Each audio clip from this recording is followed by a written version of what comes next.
नमस्कार मित्रांनो, एक म्युच्युअल फंडमध्ये किंवा स्टॉक मार्केटमध्ये इन्व्हेस्टमेंट करताय किंवा करायचा निर्णय घेतलाय, तर मग तुमचे पैसे सुरक्षित कसे राहणार आणि तुमच्या पैशाला सेफ्टी कशी राहणार, हे तर महत्त्वाचा प्रश्न आहे मित्रांनो. त्याचं कारण काय, की आपण बघतो किंवा मार्केटमध्ये कितीतरी फ्रॉड होतात, कितीतरी म्हणजे बऱ्यापैकी आपली मराठी माणसं त्या फ्रॉडमध्ये कुठेतरी बळी पडतात. मग ही जी काय तुम्ही तुमची इन्व्हेस्टमेंट म्युच्युअल फंडमध्ये किंवा स्टॉक मार्केटमध्ये करणार आहेत, ह्याचं रेग्युलेशन कसं होतं आणि काय होतं, ह्याचे जे काही सेबी नावाची संस्था असते मित्रांनो, हे सेबीचं वर्किंग काय असतं हे मित्रांनो, आणि सेबी सेबी या संस्थेचं जबाबदारी काय, आणि हे आपल्या प्रत्येक मराठी माणसाला मित्रांनो माहीत पाहिजेत. त्यामुळे हा व्हिडिओ मित्रांनो कंटिन्यू शेवटपर्यंत बघा. व्हिडिओला आपल्या लाईक करा, चॅनलला सबस्क्राईब करा तर चालेल.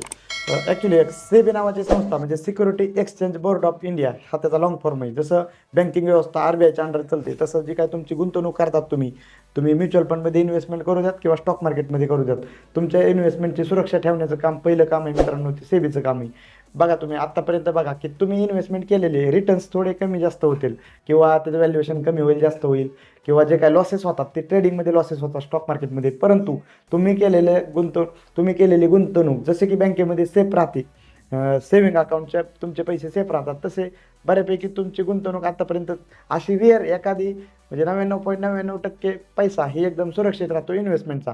त्याचं कारण त्याचं एकच मित्रांनो, सेबी नावाची संस्था आहे ना, ह्याचं सगळ्यात महत्त्वाचं पहिलं काम असतं ती इन्व्हेस्टर प्रोटेक्शनचं.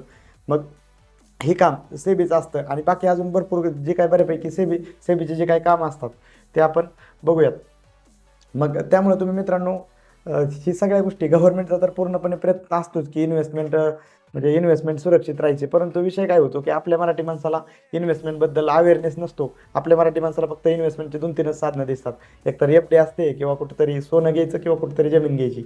मग ही जी काय चौथं ॲसेट क्लास आहे, एकदम सगळ्यात चांगले ॲसेट क्लास आहे, ह्या ॲसेट क्लासला सुरक्षाच आपल्या प्रत्येक माणसाला माहीत नसते, ही पैशाची सुरक्षा कशी होणार. मग ही सुरक्षा मित्रांनो, तुम्ही एकच तुमच्यासाठी, तुम्हाला हे जर लक्षात आलं किंवा तुमचे पैसे सुरक्षित राहतात पूर्णपणे गव्हर्नमेंटच्या under, security exchange board of इंडियाच्या अंडर, तरी तुमचं बऱ्यापैकी काम इथंच बऱ्यापैकी काम होतं, कारण की तुम्हाला चांगल्या लेवलचा कम्फर्ट त्या ह्याने भेटला जातो. ओके.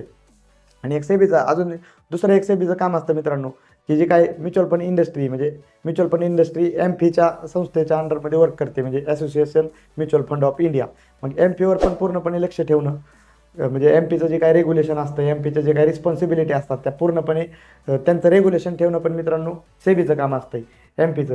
आणि त्याच्यानंतर जे काही स्टॉक मार्केट डायरेक्ट आपण बघतो, काही लोक असतात ते डायरेक्ट स्टॉकमध्ये इन्व्हेस्टमेंट करतात.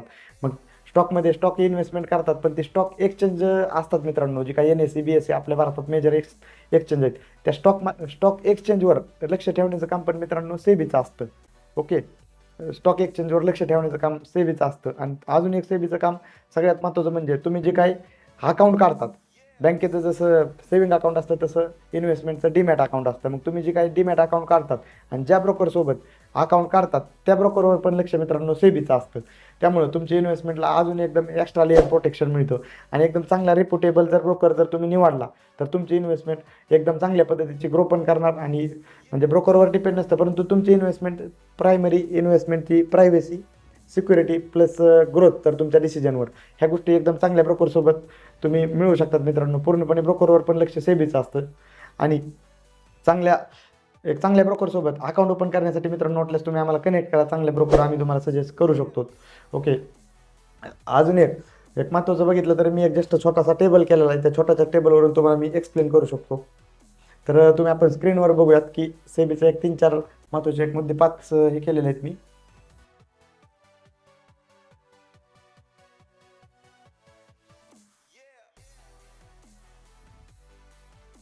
जस्ट थोडा वेळ द्या, एकच मिनिट.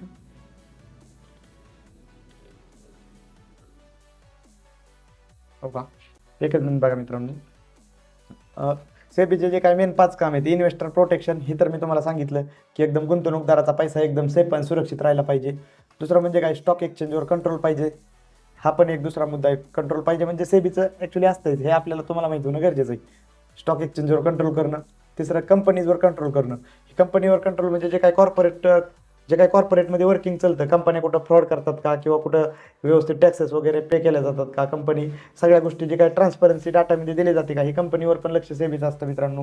ही फ्रॉड कंट्रोल म्हणजे जे काही आपल्या मार्केटमध्ये फ्रॉड होतात, हे फ्रॉड न होऊ देण्याचं काम एक सेबीचं असतं. कारण की कसं आहे की आज तुम्ही यूट्यूब इंस्टाग्रामच्या माध्यमातून बघतात, तुम्ही बऱ्यापैकी लोक ॲडव्हर्टाईज रन करतात, आणि ते ॲडव्हर्टाईज रन करतात आणि आपली बरं कुठंतरी ॲट्रॅक्टिव्ह म्हणजे कितीतरी एडिटिंग ही एकदम नेक्स्ट लेवलची एडिटिंग असते, पूर्ण असं अट्रॅक्टिव्ह वेने ते येतात की बऱ्यापैकी माणसाला असं वाटतं गेला कुठंतरी एकदम हे म्हणजे लोकांना इन्फ्लुअन्स करून बऱ्यापैकी कुठंतरी धोका देण्याचं काम पण मित्रांनो आपली माणसं काही जण करतात.